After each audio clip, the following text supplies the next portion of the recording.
Ngoba sazi ukuthi emavikini adlule i-Department of Public Works bebese KZN lapho beyohandover khona i-building ezoba i-laboratory yala amaphoyisa azothi mangabe ethatha izinto khona azise kuze kona elab ziyohlolwa ebese-ke ziphuma nemiphumela. Lokho kuzolekelela ukusebenza kwamaphoyisa nanokuthi i-process yasemakhoti isheshe. Ubaba uThami owuPremier waKwaZulu-Natal wakhuluma kanje. Good news. I've announced that I've endorsed another 5 years for Lieutenant General Nhlanhla Mkhwanazi to be our provincial commissioner.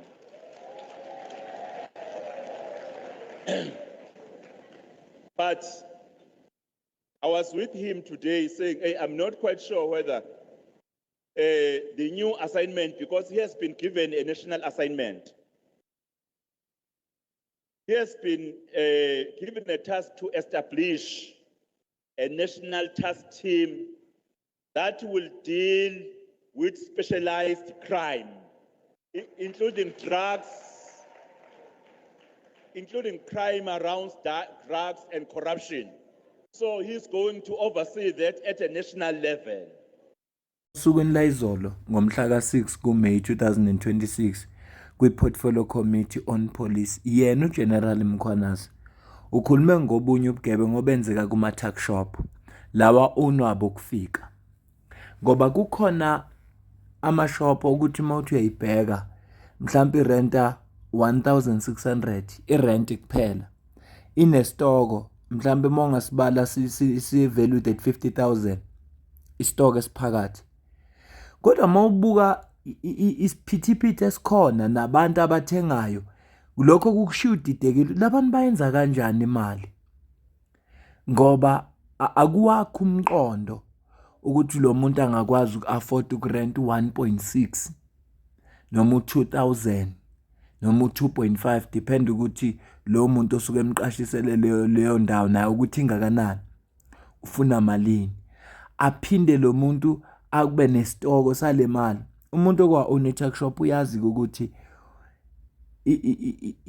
ukuze nje uqale ishop nje ecacile nebonakalayo njengalaba fethu bangaphandle kudingeka ukuthi iphakethe lakho lithi ukuqina kancane. Kodwa bona bawa-owner nje kalula bese uzibuza ukuthi lo muntu lona i-tuckshop nje kuphela yenza le mali engaka.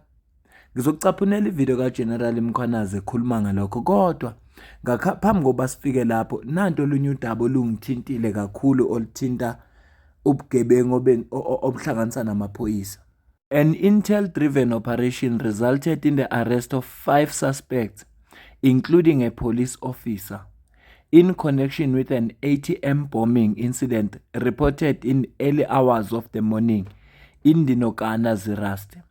The arrest follows a multidisciplinary operation that tracked the suspects, leading to a confrontation between police and the suspects at Makgoga village, Mmabatho. During the shootout, 3 suspects were fatally wounded. Major General Dr. Reno Naidoo has welcomed the swift arrest, particularly highlighting the dedication and the coordination of the teams involved in bringing the suspects to book. At the same time, Major General Naidoo has strongly condemned the alleged involvement of a police officer in such serious criminal activities. He said the action of any member of SAPS who engage in criminality are a betrayal of the oath to serve and protect. Such conduct will not be tolerated, and those found on the wrong side of the law will face the full might of the law, said Major General Naidoo. The dedicated team consistent of members of National Intervention Unit, NIU, working for illicit mining operations in Northwest, Tactical Response Team, Mahikeng, K9 Lichtenburg, and Mahikeng Mmabatho, Visible Policing. Mmabatho Detectives, Local Criminal Record Center, DPCI, Criminal Records, and Crime Scene Management. Detective Coordination, Emergency and Medical Rescue Services, and Provincial Traffic, The arrested suspects are expected to appear in court soon, facing charges related to ATM bombing, possession of explosive, and other related offenses. The team is currently tracking further suspects in this matter. Undisclosed amount of cash, and we understand that according to information we have, these started in these areas of Zeerust until to the point where they were chased by police and coming here to Mahikeng. But at this point, I think we're going to get more details from the acting provincial commissioner, Rhino Naidu, to give us more details in terms of what is happening up to so far and where are other suspects. Thank you so much for giving us your time, Commissioner.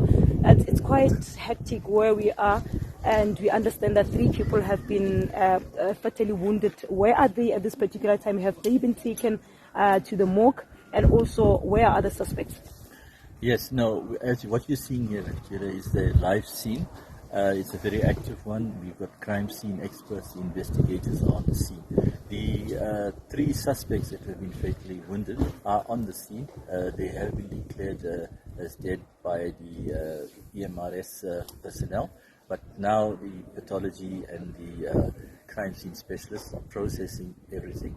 And once they are finished, then only we will remove both the corpses as well as the exhibits that we have recovered on the scene. As you have alluded to, we have a number of firearms, money, as well as explosives on the scene. So we'll have to process this thing properly, and once it's finalized, we will remove everything from the scene. How many suspects were involved in this, and where did this all start? Well, there's more than 10, between 10 and 12 suspects that were involved in the initial. The specialized unit was tracking them, and unfortunately they already committed the ATM bombing before they could be stopped, but then the unit chased them from Dinokana in Zeerust, and we managed to arrest some of the suspects on the way, and they are in custody, and they followed through with the rest of the suspects. The unit followed them up to this location, and whilst waiting for additional backup, the suspects engaged with the police. They began shooting with high caliber firearms, and obviously the police officials had to defend themselves, and in the resultant shooting, 3 of the suspects were fatally wounded, and we've recovered what we have at the scene now. There might be other suspects who have been escaping, and the same team is still busy with the follow-up in this area, and hopefully we would locate other suspects that were involved. How many are in custody? We have 2 in custody, and the ones that we are tracking now that we hope to get very soon, and obviously 3 corpses that are here. Yeah, we understand that according to the information that we have, that some of your members, SAPS members, might be involved in this. What do you have to say about that? There is 1 SAPS member who was arrested on the way here. As I indicated, 2 suspects that were arrested during the follow-up operations, who's in custody. We are currently questioning him about his involvement, and we're still to determine if there's other members involved. But if they are there, we will, with the suspect that we have arrested now, we will definitely identify them. High fire of caliber, and we're asking ourselves a lot of questions. Where do these people get these, guns, and also if we could talk about the issue of CIT in the Northwest, how rife is it in the Northwest? Because we know that in Gauteng as well as in KZN, it's quite prevalent, it's quite high. Here in the Northwest, what's happening? Well, we do have incidents of cash in transit, as well as cross-pavement robberies, as well as ATM bombings. But we've been fortunate in the sense that the number is not as high as other provinces. But as you know, we've had 1 or 2. But in the follow-ups, we have managed to also arrest some of these suspects. We had about a month ago suspects on the way to Klerksdorp, where they were arrested before they could commit the ATM bombing. Similarly, with these suspects, we were on their track, and we've managed to get them. So it's there. We are putting measures in place, and with the help of the community, we hope to stamp this out, because one of the key things is the information that we get from the community that helps us a lot, and our job is to respond to these things timelessly so that we can deal with the matter.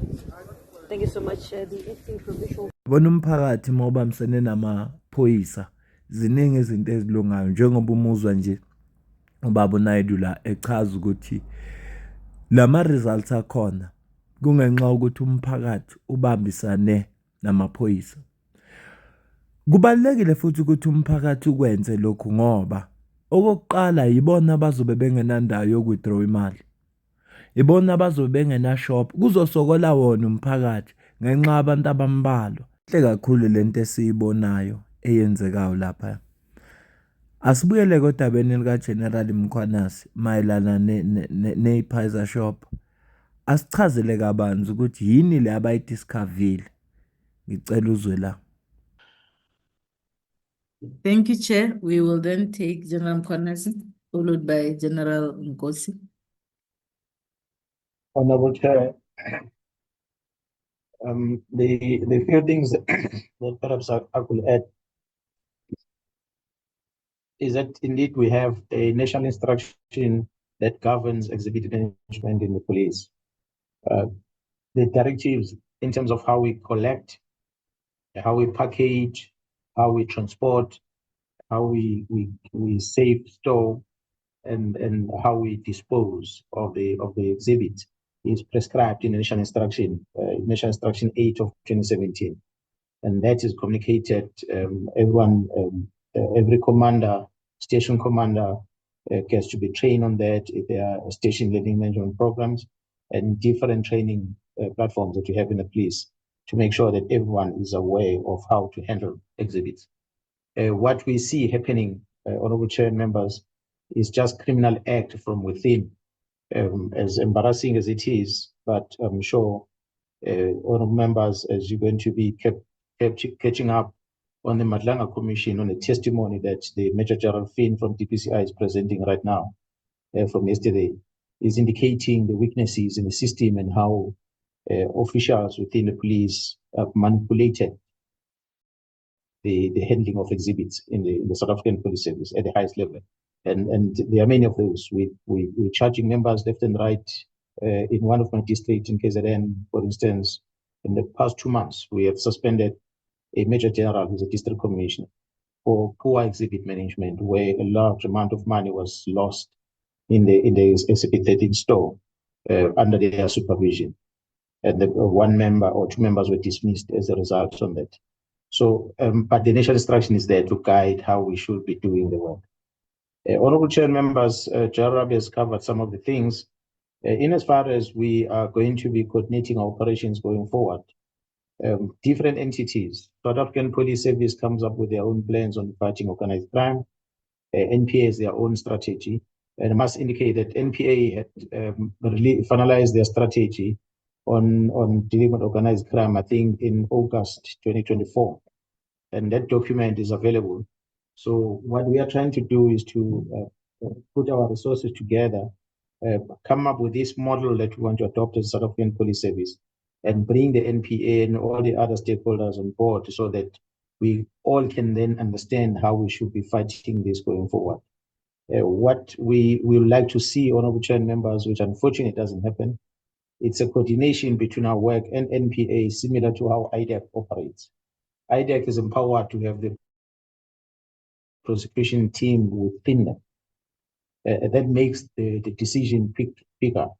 But for the South African Police Service in the bigger part of our country, we have to engage with the NPA, and the NPA are guided by their own policy on prosecution. So there are some challenges in some instances when you have to deal with certain matters in different levels. But NPA does have their organized crime sections within their DPP's office in all provinces that are focused on dealing organized crime. So we're trying to find a better working method to speed up the process involving subs from General Detective, DPCI, as well as the NPA, so that we can be able to tackle these things with speed. Honorable Chair members, we are going to be, as I said, as we are coordinating, we focus on profiling. I think Jarabi presented our focus areas, profiling those that are criminals and those that are state actors within our system that are allowing the criminality to happen. So the profiling will be done jointly by the South African Police Service, the state security, as well as defense intelligence combined. There's commitment made on that. When we are putting these teams, we're going to put them together.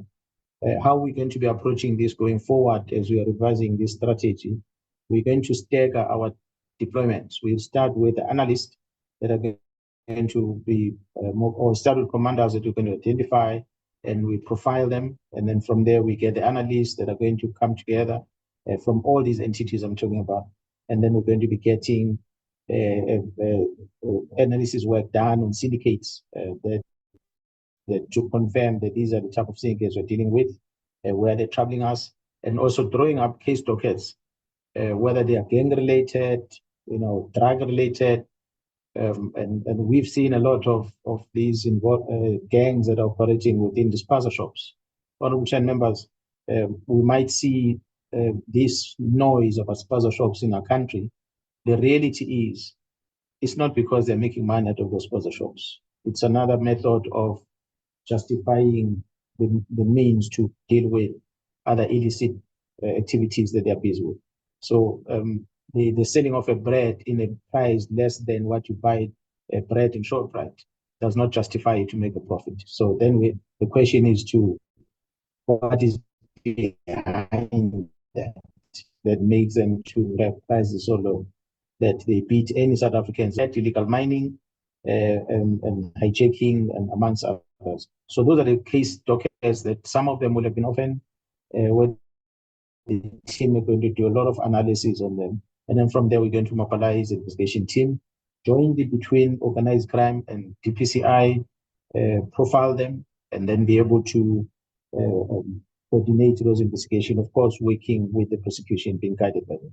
So that's in short, Honorable Chair members, but as I'm sure as we are working on this, progressing on our work, we'll be able to update the committee when the time comes. Thanks so much. Sebeqalile manje bahlanganisa ama-strategies, kodwa sethemba ukuthi izinga le-crime lizokwehla, ngoba vele kwakuyisifiso sethu ukuthi umkhwanazi sengathi anganikwa irole ezowenza ukuthi akwazi ukulwa nobugebengu nationally, ngoba abanye babefisa sengathi angaba u-national commissioner. Kodwa nje le role anikwe yona at least izokwenza ukuthi akwazi ukulwa nobugebengu nationally, njengoba besho ukuthi no sebeqaphelile manje indaba amaspaza shop ukuthi hayi labantu akuzona lezi toro kuphela, kunenye into ekhona ngale kwale store. Mina nawe sidibana kwivideo elandelayo. Ngiyacela ukuze ukuphala kwakho la comment section, ulike, ushare. Ngiyabonga.